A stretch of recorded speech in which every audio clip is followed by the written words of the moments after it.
reasons we went to 3 zones for Prototype 2 was feedback from the players. They really wanted a better visual world. They wanted a world that they could really be immersed in.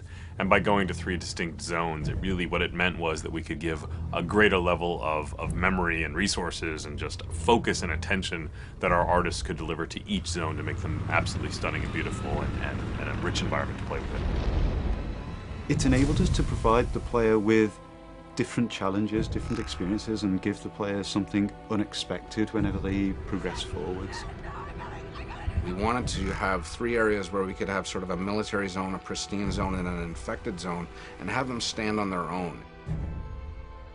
We really set out to have each zone have a very distinct emotion as you play through them, a different look and feel. When you go to the green zone, we wanted to make sure that you felt that the military was very much there, keeping the city streets safe and making the infection stay at bay.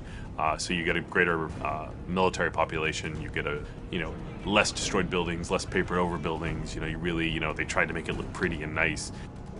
Our responsibility is sell the story, sell the mood and the feel of the location. So you will see lots of guys sitting on the sidewalks, leaning against the buildings, kind of hiding. We also focused on having a dynamic exposure so that you could have dark areas and bright areas, and having the camera really adjust for that. So it didn't feel like this monotone area of just constant intensities. A lot of the threat that you find in the green zone is slightly more insidious. It's kind of hidden away.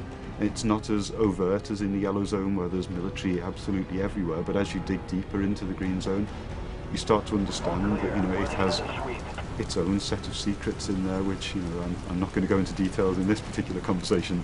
The yellow and the green zone represent sort of the progression to the red zone. The green zone starts out as a living normal civilization where people are still going about their daily work. They're still doing their normal things. The yellow zone is more of a camp where things have gone wrong. They've moved people in, they've moved people out. It's a military quarantine zone. No one moves anywhere without moving through checkpoints. Your yellow zone, we really wanted that feeling of oppression. We really wanted that feeling of too many people crowded into a small space. We wanted to make you feel that Genentech is performing experiments on the human population.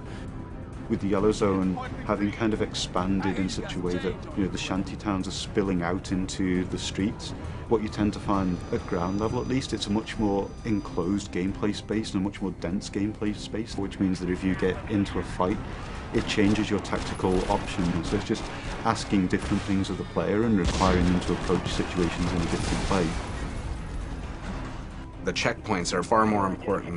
The places where the military lineup meets the protesters is a far more interesting space than just a space that's completely filled with military or a place that's completely filled with infected. So as you go through each zone, you really will feel, this is the heart of darkness. This is sort of the safe zone. And this is kind of the, overcrowded, too many people, and even the people within that, the general population. You'll feel what those people are feeling. When you get to the green zone, you've got people milling about much more naturally, and then when you get to the red zone, you're going to be hard-pressed to find just Joe civilian. You're going to find a lot of infected. You're going to find a lot of people worried for their life. So the zones are actually unlocked in a linear sequence as you go through the game. So you'll start out in the yellow zone, and then through the course of events you get dragged on into the next zone and then the zone after. But once you've unlocked any given zone, you're free to travel between them at will to complete any of the side missions or other content that you may not have finished there, or things that you want to go back to try and to improve your performance at, etc. Prototype 2 is still very much a completely open world game where you have total flexibility to go wherever you want and do whatever you want whenever you want.